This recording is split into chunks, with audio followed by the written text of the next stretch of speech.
वाशिम जिल्ह्यामध्ये मुसळधार पाऊस होतोय। काठेपूर्णा नदीवरील पूल हा जीर्ण झालाय। पुलावरून वाहतूक पूर्णपणे आता ठप्प करण्यात आलेली आहे। वाशिम जिल्ह्यात मुसळधार पाऊस होतोय आणि या पावसामुळे काठेपूर्णा नदीवरील पूल हा जीर्ण झालाय। पुलावरून वाहतूक पूर्णपणे ठप्प झाली आहे। आपले प्रतिनिधी गोपाळ व्यास आपल्या सोबत जोडलेले आहेत। गोपाळ, काय अधिकची माहिती? नक्कीच नीलम, वाशिम जिल्ह्यात 3 दिवसापासून मुसळधार पाऊस सुरू आहे आणि या पावसाचा फटका जो आहे तो सर्वसामान्य नागरिकांसह काही वाहन चालकांना बसतोय। या ठिकाणी मी आहे संभाजीनगर नागपूर महामार्गावर। या ठिकाणी पाहिलं तर रात्रीपासून हा पूल जो आहे तो बंद करण्यात आला आहे, कारण की पुलाचं पाणी जो आहे ते पूर्ण पुलाला टेकले असल्यामुळे जिल्हा प्रशासनाने हा पूल ताबडतोब बंद करण्याचे आदेश रात्री दिले होते। यानंतर काही वाहन चालक आहेत ते चंद्रपूरहून येत आहेत, मात्र रात्रीपासून या पुलावर अडकले आणि रात्रपासून त्यांनी जेवण पाणी व्यवस्था काही या ठिकाणी पाहायला मिळालं नाही। या ठिकाणी वाहन चालक आहेत, काय सांगा? तर आम्ही रात्रीपासून थांबलेलो आहो।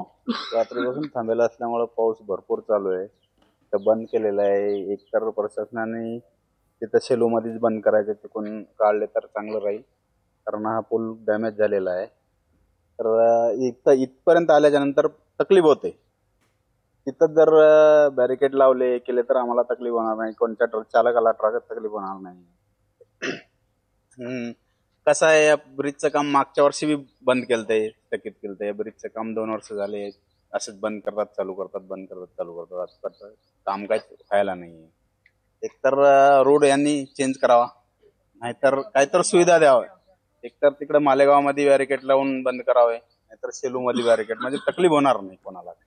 आम्हाला येऊन रात्रीपासून थांबायचं किंवा पुढे जायचं, कधी कधी कसं असते अर्जंट माल असते तर त्रास होते थोडा, याची प्रशासनाने काळजी घ्यावी।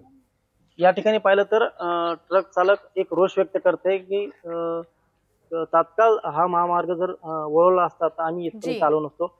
पोलीस प्रशासन सुद्धा आपल्या सोबत बोलण्यासाठी आहे। काय सांगाल, आज रात्रीपासून तुम्ही खडा पहारा देताय? 9 वाजतापासून आम्ही पुलावर आहोत आणि पुलाला पाणी टेकल्यामुळे सगळं पूल कुंपवत झालेलं आहे। त्यामुळे माननीय जिल्हाधिकारी साहेबांच्या आदेशाने आम्ही इथं ड्युटी करत आहोत आजपर्यंत। या ठिकाणी काही भाविक सुद्धा आहेत, काय सांगाल दादा, कुठे चालली होती?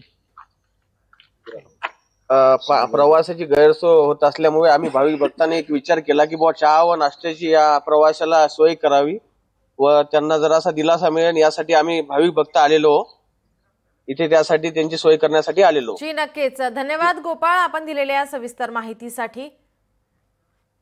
अमरावतीमध्ये सलग दुसऱ्या दिवशी